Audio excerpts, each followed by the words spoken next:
మధ్యగూడ కుంటల మానపల్లికి సంబంధించిన ఇద్దరు అమ్మాయిలను మధ్యప్రదేశ్కు అమ్మిన పరిస్థితి. అయితే ఈ అంశంలో సీరియస్ తీసుకుంటున్నారు ఆదివాసీ నాయకులు. మనతో పాటు ఒక హక్కు ఉంది, మాట్లాడిద్దాం.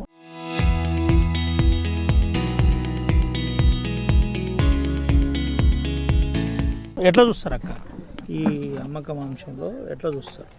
ఎట్లా చూసంటే మా వాళ్ళు చాలా అమాయకులం. మేము గిరిజనులం అంటేనే మారుమూల ప్రాంతం, అలాగే మేము కొంచెం జాలి దయ అన్నీ ఉంటాయి మాకు.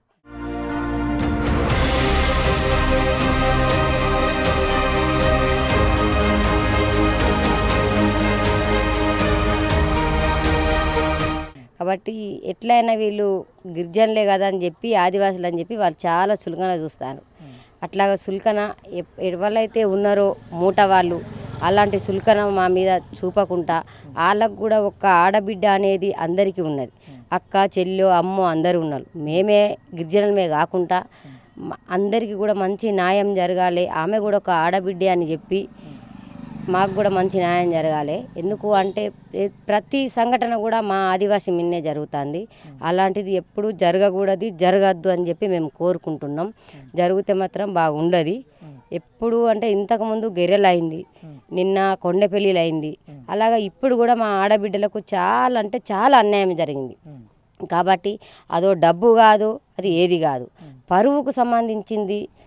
బాగా సచ్చి బతికినంత వాళ్ళు ఇది ఉన్నారు. కాబట్టి ఇలాంటి సంఘటన ఇంకోసారి జరగద్దు. మా పెద్దవాళ్ళు పైన ఉన్న వాళ్ళంతా కూడా దయచేసి మంత్రులు కావచ్చు, మా ఎమ్మెల్సీలు కావచ్చు, ఎవరైనా మా పెద్దవాళ్ళు మొత్తం దీని మీద బాగా సీరియస్గా తీసుకొని వాళ్ళకు సరైన గుణపాఠం, మంచి శిక్ష అనేది వాళ్ళకి వెయ్యాలని చెప్పి మేము కోరుతున్నాం. ఎందుకు అంటే ప్రతి ఇంట్లో కూడా ఆడబిడ్డ అనేది ఉన్నది. మేమే కాకుండా ప్రతి ఇంకా వేరే వాళ్ళకు కూడా జరుగుతుంది కావచ్చు. ఎందుకంటే గిరిజనులు అంటే చాలా అమాయకులు అని చెప్పి ప్రతిదీ మా మీదనే పడుతున్నారు వాళ్ళు.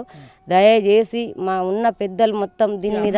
ఎక్కడ ఈ బెజ్జూర్ మండలం ఎక్కడ కుంటన్ మానపల్లి వాళ్ళు ఒకరు, ఇంకొకరు ఇక మొత్తానికైతే మా మండలంలో ఇద్దరు అమ్మాయిలు కాకుండా ఇంకా ఇక్కడ మా మండల్లో కాకుండా ఏ మండల్లో కానీ ఏ జిల్లాలో కానీ ఎక్కడ కూడా ఇట్లాంటి సంఘటన జరగద్దు, ఇలాంటివి కావద్దు అని చెప్పి మేము కోరుకుంటున్నాం.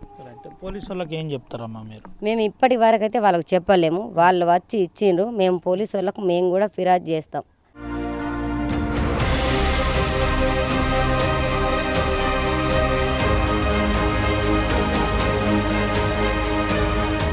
మా వాళ్ళు ఇచ్చిండ్రు వాళ్ళ ఇంట్లో వాళ్ళు. ఇంకా మా వాళ్ళు ఎవరు పోలే, మా సంఘం వాళ్ళు ఎవరు ఇంకా దిగలే. అన్ని సంఘాలు కూడా దిగుతాయి, అందరు కూడా మాట్లాడతారు.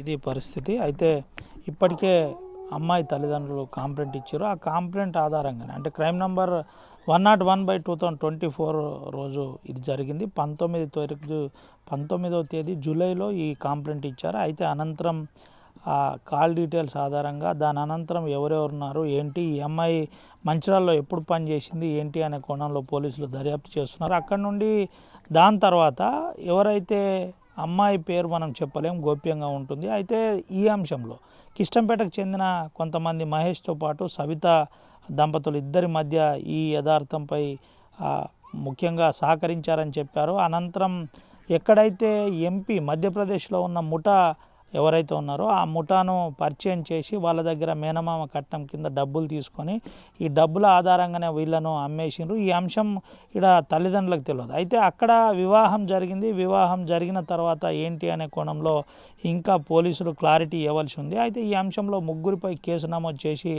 దర్యాప్తు చేస్తున్నామని చెబుతున్నారు. ఈ ఓవరాల్ అంశంలో అమ్మాయిల విక్రయం అంశంలో ఇప్పటికే గిరిజన సంఘాలు మండిపడుతున్నాయి. ఉమ్మడి ఆదిలాబాద్ జిల్లాలో ఎక్కడో దగ్గర ఘటన జరుగుతుంది కాబట్టి సీరియస్గా ఉండాలని చెబుతున్న పరిస్థితి, సీరియస్ తీసుకోవాలి, అధికారులు దీనిపై సీరియస్గా ప్రతిఘటించాలని చెబుతున్న పరిస్థితి. ఒక రకంగా చెప్పాలంటే గట్టిగా మందలించకపోతే ఇంకోసారి ఈ కంట్రోలింగ్ అనేది ఉండదని చెబుతున్నారు. అటు ఆదివాసీ నాయకులందరూ కూడా ఒక తాటిపై రావాలి, ఎమ్మెల్సీలు ఎమ్మెల్యేలు కూడా ఈ అంశంలో స్పందించాలని నేరుగా చెబుతున్న పరిస్థితి కనబడుతుంది.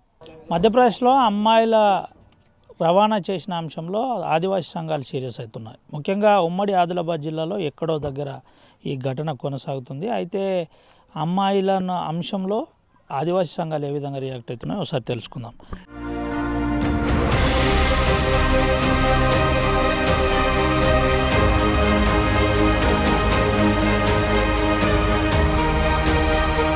ఏంటన్నా నిజమా ఈ అమ్మకం ఏంటి?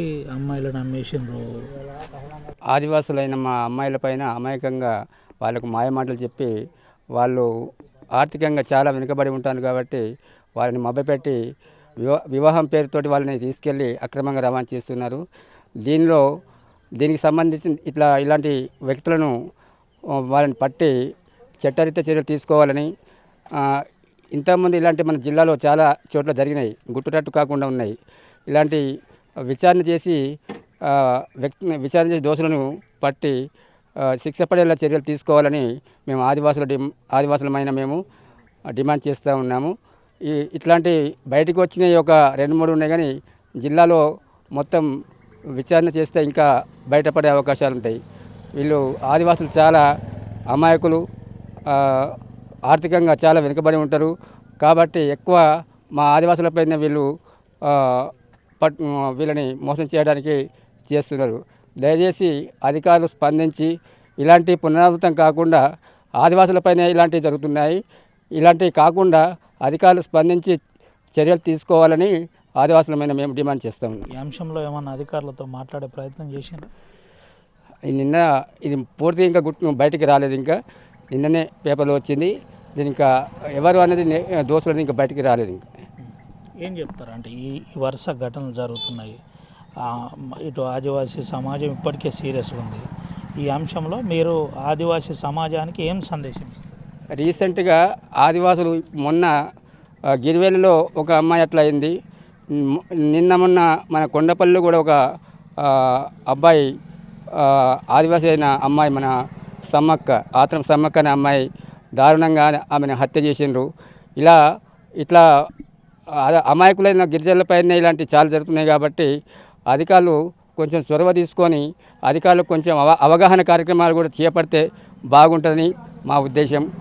దయచేసి తల్లిదండ్రులు కూడా ఆలోచించి పిల్లలను కొంచెం వాళ్ళకు నచ్చజెప్పి ఇట్లాంటి కాకుండా చూసుకోవాలని తల్లిదండ్రులకు ప్లస్ అధికారులు కూడా వీళ్ళు కొంచెం చొరవ తీసుకొని ఇట్లాంటి కార్యక్రమాలు కొంచెం వాళ్ళకు డెవలప్మెంట్ చేసుకోవడానికి చేయాలని మేము కోరుకుంటున్నాం సార్. ఇదే పరిస్థితి ఉంటే రానున్న రోజుల్లో ఆదివాసీ సంఘాలు ఏం చేయబోతున్నాయి ఈ అంశాల మీద? ఇట్లాంటి సంఘటనలు జరగకుండా ఆదివాసీ సంఘాలు ఇక పునరావృతం అయితే మళ్ళీ మేము ధర్నా కార్యక్రమాలు చేయాల్సి వస్తుంది. ప్రతి పోలీస్ స్టేషన్లో కానీ, ఎంఆర్ఓ ఆఫీస్లో కానీ, కలెక్టరేట్ వద్ద కానీ నిరసన కార్యక్రమాలు చేయడానికైనా మేము సిద్ధంగా ఉన్నాము.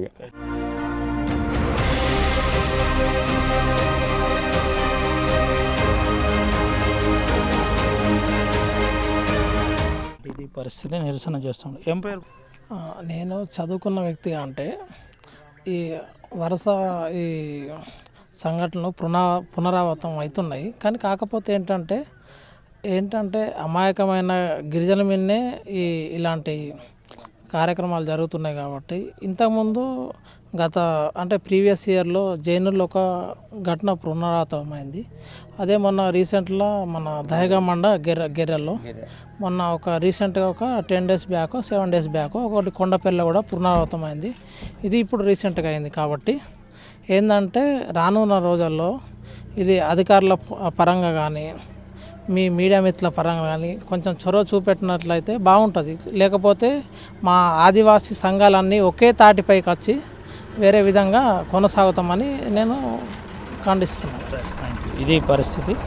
ఒకవేళ ఇదే పరిస్థితి ఉంటే రానున్న రోజుల్లో చాలా సీరియస్గా ప్రతిఘటించవలసి ఉంటుందని చెబుతున్న పరిస్థితి, నిరసన తెలపవలసి ఉంటుందని చెబుతున్న పరిస్థితి కనబడుతుంది. అయితే ఎక్కడో దగ్గర గిరిజన అమ్మాయిలను ఏదో ఒక పేరు చెప్పి, మాయమాటలు చెప్పి ట్రాప్ చేసే ప్రయత్నం చేస్తున్నారని చెబుతున్న పరిస్థితి. అయితే మహేష్ లాంటి టీంతో పాటు అటు రాహుల్ లాంటి ప్రధానమైన మధ్యప్రదేశ్లో ఉన్న కొంతమంది ఒక పక్క ప్రణాళికబద్ధంగా ఏజెన్సీ ప్రాంతాన్ని ఎంచుకొని గిరిజన అమ్మాయిలతో పాటు మరికొంతమందిని ట్రాప్ చేస్తూ డబ్బుల పేరుతో వాంఛన చేస్తూ కొంత ఇబ్బంది పెట్టే ప్రయత్నం చేస్తున్నారని చెబుతున్నారు. ఈ అంశంలో పోలీసులు కూడా పోలీస్ కళాజాత ద్వారా ప్రత్యేక అవగాహన కార్యక్రమాలు చేస్తే బాగుంటుందని చెబుతున్న పరిస్థితి కనబడుతుంది. సుమంతరావు వినాయక్, ఆర్టీవీ, ఆదిలాబాద్. ఉమ్మడి ఆదిలాబాద్ జిల్లాలో అమ్మాయిల అక్రమ రవాణా కేసు ఇప్పుడు సంచలనంగా మారింది. ప్రధానంగా కొమరంభీం ఆసిఫాబాద్ జిల్లా బెజ్జూర్ మండలంలో ఇది సంచలనంగా మారిన పరిస్థితి. ఇప్పటికే నలుగురిపై కేసు నమోదు చేసినట్టు కొమరంభీం ఆసిఫాబాద్ జిల్లా పోలీసులు తెలిపారు. ఈ అంశంలో జిల్లా ఎస్పీ నిఖితా పంత్ చాలా సీరియస్గా తీసుకున్నట్టు తెలిసింది. అయితే ప్రస్తుతం మనం బెజ్జూర్ పోలీస్ స్టేషన్ వద్ద ఉన్నాం. బెజ్జూర్ పోలీస్ స్టేషన్ వద్ద తాజా అంశాలు చూపెడుతున్నాం. కొంత పోలీస్ రిస్ట్రిక్షన్స్ వల్ల లోపట పోలేకపోతున్నాం. రెండో అంశం చూపెట్టలేకపోతున్నాం. ప్రధానంగా ఎవరైతే నిందితులు ఉన్నారో ఈ అంశంలో గోప్యంగా ఉంది. ఇద్దరు కూడా గిరిజన అమ్మాయిలు కావడం ఆ అంశంలో కొంత సీరియస్ తీసుకున్నారు. అయితే ఉమ్మడి ఆదిలాబాద్ జిల్లాలో ఈ అంశాలు ఎక్కడో ఒక దగ్గర కొనసాగుతున్నట్టు ఆ వార్తల్లో తెలిసిన విషయమే. అయితే ఇటీవల కాలంలో జూలై మాసంలో పోలీస్ స్టేషన్కు ఒక గిరిజన కుటుంబ సభ్యులు తల్లిదండ్రులు వచ్చి కంప్లైంట్ చేశారు. ఆ కంప్లైంట్లో తమ బిడ్డ కనబడట్లేదని చెప్పడంతో పోలీసులు సీరియస్గా తీసుకొని దర్యాప్తు కొనసాగించారు. అయితే దీంట్లో చెన్నూరుకు చెందిన చెన్నూరు మండలం కిష్టంపేటకు చెందిన మహేష్, సవితతో పాటు సిరివంచకు చెందిన రాహుల్పై కూడా ప్రాథమికంగా కేసు నమోదు చేశారు. రాహుల్ అటు ప్రధానంగా మధ్యప్రదేశ్లో ఉంటారని ప్రాథమికంగా పోలీసులు చెబుతున్న పరిస్థితి కనబడుతుంది. వీరిపై ఇప్పటికే కేసు నమోదు చేసినట్టు చెబుతున్న పరిస్థితి. ప్రశాంత్, మహేష్, సవితలు దీంట్లో A1, A2, A3గా ఇప్పటికే అక్యూజ్డ్గా చేర్చారు. అయితే ప్రధానంగా ఎవరైతే గిరిజన అమ్మాయిలు చింతల మానపల్లి ఇటు బెజ్జూర్ మండలానికి చెందిన గిరిజనుల అమ్మాయిలు ఉన్నారో వారికి సంబంధించిన అంశంలో కొంత పోలీసులు గోప్యంగా ఉంచుతున్నారు. ఎక్కడ కూడా ఫొటోస్ సుప్రీంకోర్టు గైడ్లైన్స్ ప్రకారం ఎక్కడ ఫొటోస్ బయటికి రాకుండా, వారి పేర్లు బయటికి రాకుండా జాగ్రత్త పడుతున్న పరిస్థితి కనబడుతుంది.